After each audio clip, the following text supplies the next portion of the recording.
Welcome back to Owl Dragon Adventures. I'm Scott Kegler. And I'm Rob McPherson. And this is our review of Terraforming Mars, the dice game. So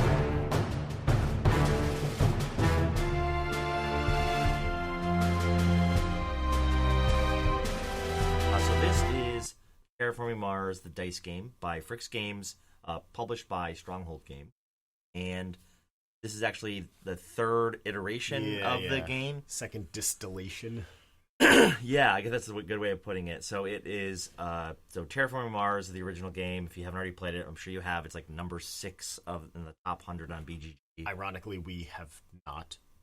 It's sitting on my shelf. Yeah, I don't think we've actually played it. No, I haven't cracked my copy yet. So take that in mind, so we don't have that bias from that game. We have played the second game. Yeah, I played Ares Edition for quite extensively. Yeah, we played that both solo with the expansions too, and competitively or cooperatively. Yeah, we played it cooperatively. No, don't recommend. Yeah, no. Side story. And so I liked Ares Expedition, and so we both actually ended up getting copies of this because I figured I was going to give it a crack solo, see if the dice version of the game, which is a bit more streamlined, would be enjoyable. So what's the theme of the game? If people haven't played the others. In this game, you terraform Mars.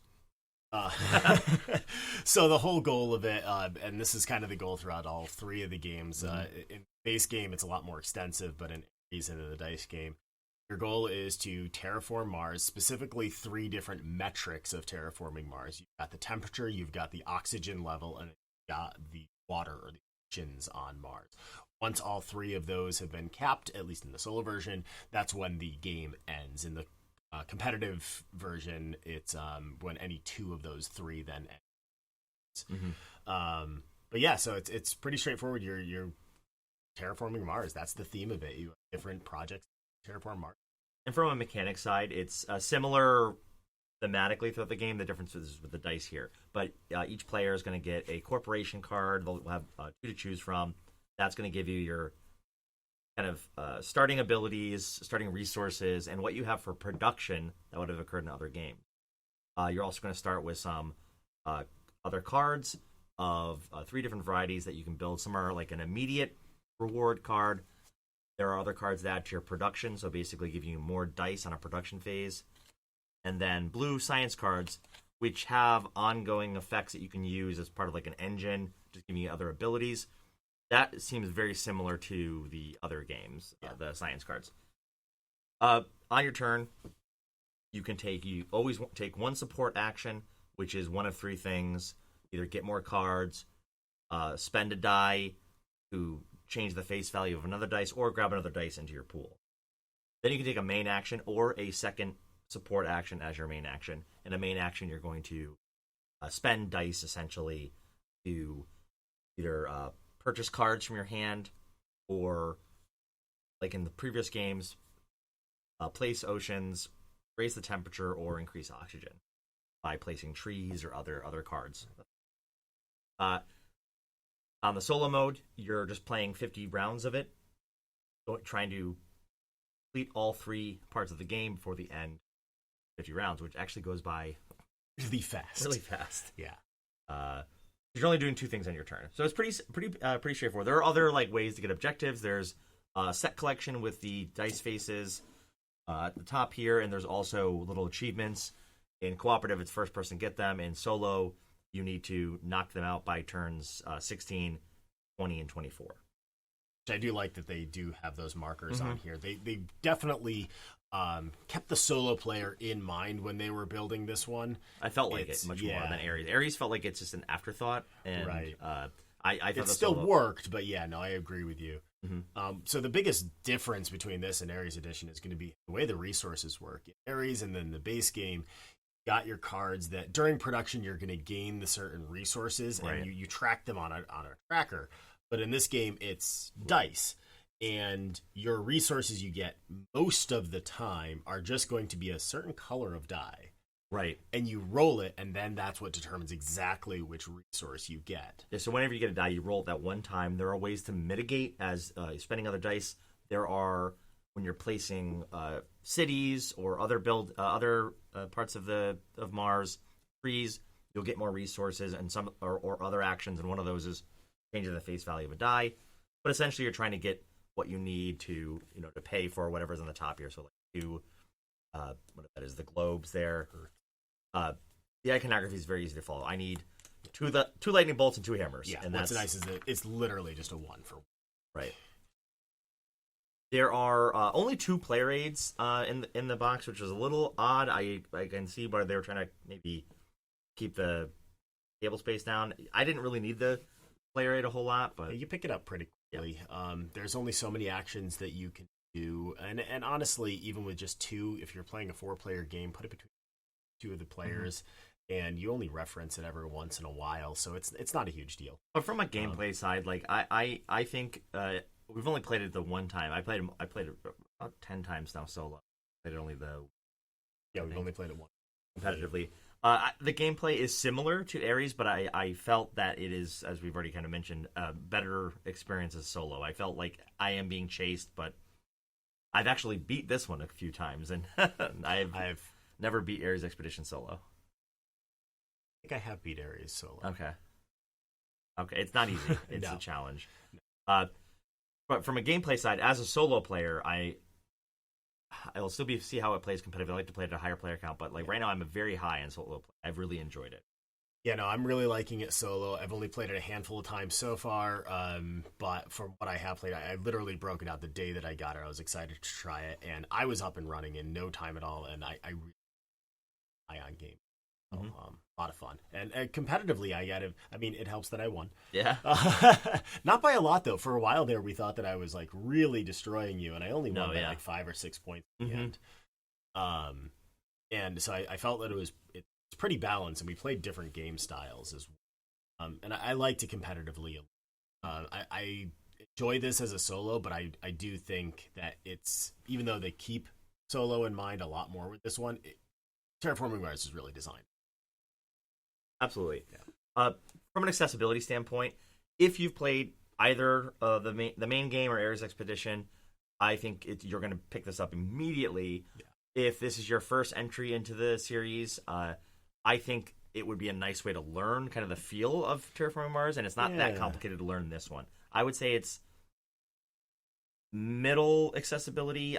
As far as everything, the iconography is good. The rule book is pretty good. The player aids are solid.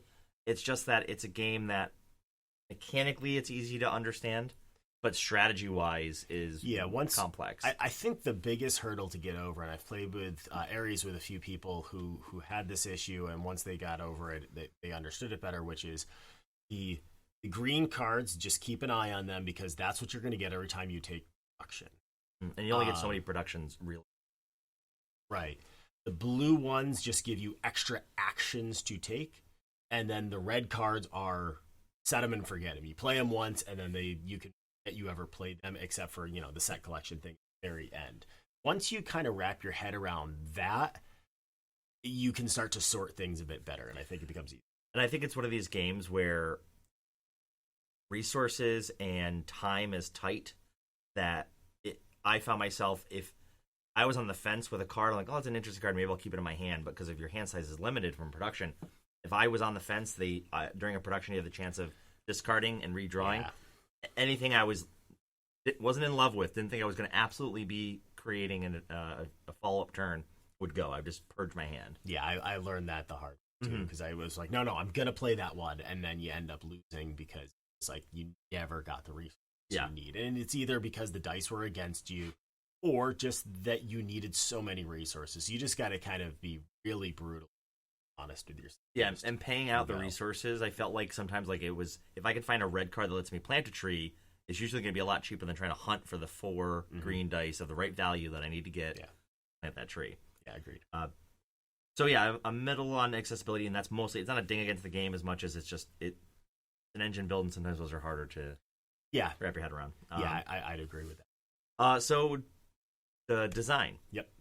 So it's very similar look and feel, both from a lot of the art and the graphic design of the previous games. I'd be shocked if some of the art on the cards was not taken from the files of previous games. I haven't gone through. Yeah. I saw other review that complained about the art, but I didn't have much of a problem with the the art. I think it's fun. It tells me I'm playing a dice game. That's great. All the graphic design is easy to follow. I never found Terraforming Mars as a series to be like awe-inspiring look to it. You know what I mean? Like, no, it's good. It feels good. I do feel like we should at least address the elephant in the room when it comes to the design in the Terraforming Mars series. There's been a lot of conversation around the industry right now, and they have stated that they do, and I'm not sure if it's for this game or if it's just for the newest expansion for the base game, but they do use AI art in conjunction with actual artists. There's one card we pulled from this one, who we're not sure if that's AI or not, but it looks kind of AI. This is the modified animals card. Right. I get it's supposed to look like a genetically modified animal, but it's so weird that I feel like only a computer would have come up with that. Right. At this point, I'm not going to weigh in on either side of, I don't know. The argument. I don't know how I feel about it overall. I will say I do respect that they are being honest about it. I think that is a right step, but it's something to keep in mind. If you are really opposed to that type of activity, then you should know that this is a company that has outwardly said that they. So just keep that in mind. Next would just be quality. We got the Kickstarter copy of the game, so there are going to be differences, obviously, with any retail copy of the game. Yeah, I'm trying to think. I don't know if... I think, like, a few things, because I have the collector's edition of the Ares Expedition. I think that this is a better paper quality you get in the rulebook, which is nice. It's not a huge difference, but it's... So I have the base game in the Ares edition. It's the same... Oh, really? It's the same base. Okay. Yeah, so the only difference in the Ares one that I know of was the player boards were double layered, which there's no player boards here. And this one also has some extra cards. They call it an expansion, but it's there is a full expansion and a mini expansion. So you get the promo cards, and then there is a full expansion, the corporate something. Yeah. Corporate era, yeah. Mm-hmm. So that is a full expansion. So I think that will not come in the edition. So I think that's the difference. But quality-wise, I mean, the cards are the linen cards, which we love. I like the size of the dice, because you're 12 rolling a lot. Yeah, they don't feel too small, and I rather end up here than when you get those like super gigantic chunky dice. Like what are they, like 20 millimeter or whatever? 25. Ugh, gross. Yeah.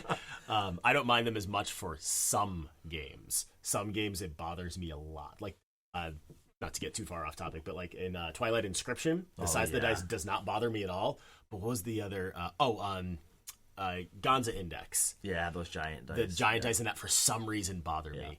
I like that these are engraved dice. Mm-hmm. They're not silk screened. I don't really have a preference, but for some reason it just feels right for this game. So yeah, it's a well-made game, and for the price it was, because it was only like a $30 or $40 pledge. It was really good. Yeah. And then finally, value. Right now, I think it's pretty high value for me, because I've only played it 10 times right now. That basically I paid $4 a play for me is pretty good so far. Yeah. Someday, I promise you, I will remember. Google this before. Yeah, no, but I think it's a solid amount of time I'm getting out of it, and I still find myself wanting to get to the table, and I think I will for some time. Right now, it's been on my solo game shelf, and more often than not, I've been grabbing that the last few weeks. I was in lockdown for COVID recently, and one of the games I played quite a bit. I didn't have it, but somebody else in my house did. It's like it's going to be $40 MS. Yeah, so that tracks for me for this type of game. I'll be on value. $40, absolutely. There's definitely $40 worth of gameplay here. You can knock out a game of this, a solo game, because of how fast the 50 turns go.